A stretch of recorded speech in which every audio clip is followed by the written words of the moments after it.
Question number 3, integral 0 to pi by 2 sin raised to 3 by 2 x divided by sin raised to 3 by 2 x plus cos raised to 3 by 2 x dx. തന്നിരിക്കുന്ന integration I എന്ന് പറഞ്ഞെടുക്കുന്നു. I equal to integral 0 to pi by 2 sine raise to 3 by 2 x by sine raise to 3 by 2 x plus cos. ഇത് equation number 1 ആയിട്ട് എടുക്കുന്നു.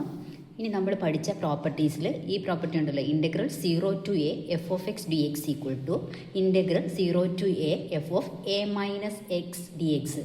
അതായത് ഈ എക്സിൻ്റെ പ്ലേസിൽ നമ്മൾ എ മൈനസ് എക്സ് സബ്സ്റ്റിറ്റ്യൂട്ട് ചെയ്യുന്നു. ഇവിടെ നമുക്ക് തന്നിരിക്കുന്ന ക്വസ്റ്റ്യനിൽ എയുടെ പ്ലേസിൽ കിടക്കുന്ന പൈ ബൈ 2 ആണ്. അപ്പോൾ എക്സ് എങ്ങനെ മാറ്റണം? പൈ ബൈ 2 മൈനസ് എക്സ് എന്ന് ചേഞ്ച് ആവും. I equal to integral 0 to pi by 2 sine raise to 3 by 2 into pi by 2 minus x divided by sin raised to 3 by 2 pi by 2 minus x plus cos raised to 3 by 2 pi by 2 minus x dx. sin 90 minus x എന്ന് പറയുന്നത് cos x ആണ്. അങ്ങനെയാണെങ്കിൽ sin raised to 3 by 2 pi by 2 x പകരം നമുക്ക് cos raised to 3 by 2 x എന്ന് എഴുതാം. ഇവിടെ cos raised to 3 by 2 pi by 2 minus x പകരം sin raised to 3 by 2 x എന്ന് എഴുതാം. ഇത് ഇക്വേഷൻ നമ്പർ 2. ഇതും ഐ ഈക്വൽ ടു എന്നും പറഞ്ഞാണ് എഴുതുന്നത്. ഇനി ഇക്വേഷൻ 1ഉം 2ഉം കൂടെ ആഡ് ചെയ്യുന്നു. അതായത് ലെഫ്റ്റ് സൈഡുകൾ തമ്മിൽ ആഡ് ചെയ്യുക, പിന്നെ റൈറ്റ് സൈഡുകൾ. അപ്പോൾ ഐ പ്ലസ് ഐ എന്ന് പറയുന്നത് 2i equal to integral 0 to pi by 2. ഇവിടെ രണ്ടിൻ്റെയും LCM സെയിം ആണ്. ഇവിടെ സൈൻ സെയിം ആയതുകൊണ്ട് നമുക്കത് കോമൺ ആയിട്ട് എഴുതിയിട്ട് ന്യൂമറേറ്റർ തമ്മിൽ ആഡ് ചെയ്താൽ മതി. അപ്പോൾ ന്യൂമറേറ്ററും ഡിനോമിനേറ്ററും ഒരേ ടേം പോലെയല്ലേ വന്നിരിക്കുന്നത്. Sine raise to 3 by 2 x plus cos raise to 3 by 2 x divided by cos raise to 3 by 2 x plus sine raise to 3 by 2 x d x. അപ്പോൾ ഇത് രണ്ടും കൂടെ ക്യാൻസൽ ആകുമ്പോൾ 1 ഡി എക്സ് എന്ന് കിട്ടും. അതായത് integral 0 to pi by 2 1 d x equal to, ഇപ്പോൾ integral d x എന്ന് പറയുന്നത് എക്സ് ആണ്. ലിമിറ്റ് അപ്ലൈ ചെയ്യുക, upper limit minus lower limit. എക്സിന് പകരം പൈ ബൈ 2 മൈനസ് 0 എന്ന് വരും. അപ്പോൾ പൈ ബൈ 2 ഇതെന്ന് പറയുന്നത് 2i ഈക്വൽ ടു ആണ് പൈ ബൈ 2 വരുന്നത്.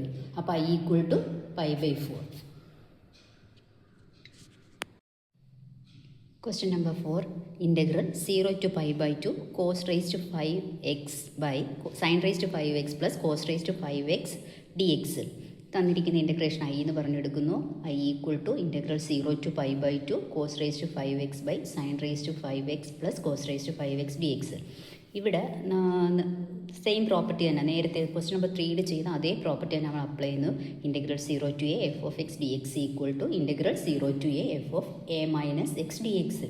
അതായത് എക്സിൻ്റെ പ്ലേസിൽ നമ്മൾ പൈ ബൈ 2 മൈനസ് എക്സ് എന്ന് സബ്സ്റ്റിറ്റ്യൂട്ട് ചെയ്യുന്നു. ചെയ്യുമ്പോൾ cos 90 minus x sine x ആണ്. അപ്പോൾ കോസ് റേസ് ടു 5 എക്സ് എന്ന് വരും. ഡിനോമിനേറ്റർ 2, അതായത് ഇവിടെ ഐ ഈക്വൽ ടു അത് ഇക്വേഷൻ നമ്പർ 2 ആയിട്ട് കൊടുക്കുക. ഫസ്റ്റ് ഇക്വേഷൻ നമ്പർ 1 ആയിട്ട് എടുക്കുക. ഇക്വേഷൻ നമ്പർ 1ഉം 2ഉം കൂടെ ആഡ് ചെയ്യുക. അപ്പോൾ 2i equal to integral 0 to pi by 2 cos raise to 5x by sine raise to 5x plus cos raise to 5x d x plus integral 0 to pi by 2 sine raise to 5x by cos raise to 5x plus sine raise to 5 d x. ഇവിടെ denominator രണ്ടും same ആയതുകൊണ്ട് ഒരു ഫംഗ്ഷനായിട്ട് എഴുതാം. നമുക്ക് sine raise to 5x plus cos raise to 5x എന്ന് എഴുതാം. പിന്നെ അപ്പോൾ ന്യൂമറേറ്റർ ആഡ് ചെയ്തങ്ങ് എഴുതിയാൽ മതി. അപ്പോൾ ഇവിടെയും ന്യൂമറേറ്ററും ഡിനോമിനേറ്ററും ഒരേപോലെയാണ് വരുന്നത്. അപ്പോൾ ക്യാൻസൽ ചെയ്യും. അപ്പോൾ integral 0 to pi by 2 1 d x എന്ന് വരും. ഇൻ്റഗ്രൽ ഡി എക്സ് എന്ന് പറയുന്നത് എക്സ് ആണ്. പിന്നെ നേരത്തെ പോലെ upper limit minus lower limit. അപ്പോൾ 2i is equal to pi by 2. Pi എന്ന് പറയുന്നത് pi by 4. Question number 5, integral -5 to 5 modulus x plus 2 d x. ഇപ്പം മോഡുലസ് ഫംഗ്ഷൻസ് വരുവാണെങ്കിൽ നമുക്ക് ഡയറക്റ്റായിട്ടല്ല ഇൻ്റഗ്രേറ്റ് ചെയ്യേണ്ടത്. മോഡുലസ് ഫംഗ്ഷൻ്റെ പ്രോപ്പർട്ടീസ് അറിയാമല്ലോ. അതായത് ഈ മോഡുലസിനകത്ത് കിടക്കുന്നതിന് നമ്മൾ 0 എന്ന് പറഞ്ഞെടുക്കും. അപ്പോൾ എക്സിൻ്റെ വാല്യൂ എവിടെ വെച്ചാണ് ബ്രേക്ക് ചെയ്യുന്നതെന്ന് അറിയാൻ പറ്റും. X equal to -2. അതായത് മോഡ് എക്സ് പ്ലസ് 2 എന്ന് പറയുമ്പോൾ മൈനസ് ഓഫ് എക്സ് പ്ലസ് 2 എപ്പോഴാണ്? X less than -2. X plus 2 X greater than ഒരു ഈക്വൽ ടു -2. അതായത് -5നും 5നും ഇടയ്ക്ക് -2 എന്ന പോയിന്റിൽ വെച്ച് ഫംഗ്ഷൻ ചേഞ്ച് ആവുന്നു. അതായത് മോഡ് എക്സിൻ്റെതെന്ന് പറയുന്നത് നമ്മൾ എങ്ങനെ എഴുതുന്നത്? -x എപ്പോഴും x less than 0, x greater than 0, greater than or equal to 0.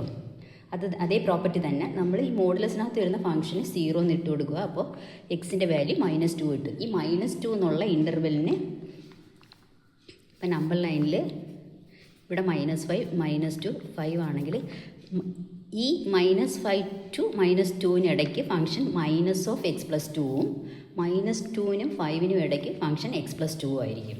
അപ്പോൾ നമുക്കതിനെ സ്പ്ലിറ്റ് ചെയ്ത് എഴുതാം. അത് നമ്മളൊരു പ്രോപ്പർട്ടി പഠിപ്പിച്ചിട്ടുണ്ടല്ലോ, എയ്ക്കും ബിക്കും ഇൻ്റർവെൽ എയ്ക്കും ബിക്കും ഇടയ്ക്ക് സി എന്ന് പറയുന്നൊരു ടേം വന്നു കഴിഞ്ഞാൽ നമുക്കതിനെ സ്പ്ലിറ്റ് ചെയ്ത് എഴുതാം. അതുപോലെ ഈ ക്വസ്റ്റ്യനിൽ ഇടയ്ക്ക് വരുന്നതെന്ന് വെച്ചാൽ -2 ആണ്. അപ്പം integral -5 to -2 (x+2) dx plus integral -2 to 5 x+2 dx എന്ന് വരും. ഇത് ഡയറക്റ്റ് അങ്ങ് ഇൻ്റഗ്രേറ്റ് ചെയ്താൽ മതി. അപ്പോൾ ഞാൻ മൈനസ് സൈൻ പുറത്തെടുത്തു. -(x²/2 + 2x) -5 to -2. ഇവിടെ x²/2 + 2x -2 to 5. Limit apply ചെയ്യുമ്പോൾ x² -2ന് സ്ക്വയർ എന്ന് പറയുന്നത് 4/2 -4 മൈനസ് ലോവർ ലിമിറ്റ് 25/2 -10 പ്ലസ് ഇനി അടുത്ത പാർട്ടിൻ്റെ അപ്പർ ലിമിറ്റ് അപ്ലൈ ചെയ്യുക. 25/2 + 10 -4/2 -4. ഇനി ഇത് സോൾവ് ചെയ്യുമ്പോൾ 4/2 എന്ന് പറയുമ്പോൾ -2 വരും. 4/2 2 എന്ന് വരും. 2 - 4 എന്ന് പറയുമ്പോൾ -2 വരും. ഇത് സോൾവ് ചെയ്യുമ്പോൾ ചെയ്യുന്ന വെച്ചാൽ മൈനസ് ഞാൻ അകത്തിട്ട് കൊടുത്തേ. അവരവരുടെ ഇഷ്ടത്തിന് നമുക്ക് സോൾവ് ചെയ്തെടുക്കാം കാൽക്കുലേഷൻസ്. -25/2 + 10 + 25/2 + 10 + 2. ഇത് 2 - 4 എന്ന് വരും. അപ്പം -2 വരും. ഈ മൈനസും കൂടെ വരുമ്പോൾ +2 ആയിട്ട് എഴുതി. പിന്നെ ഈ മൈനസ് സൈൻ ഈ ബ്രാക്കറ്റ് മൊത്തം ഉള്ള ടേംസിന് കൊടുക്കാനുള്ളതാണ്. അപ്പം 2 + 25/2 -10 + 25/2 + 10 + 2 സോൾവ് ചെയ്യുമ്പോൾ 29.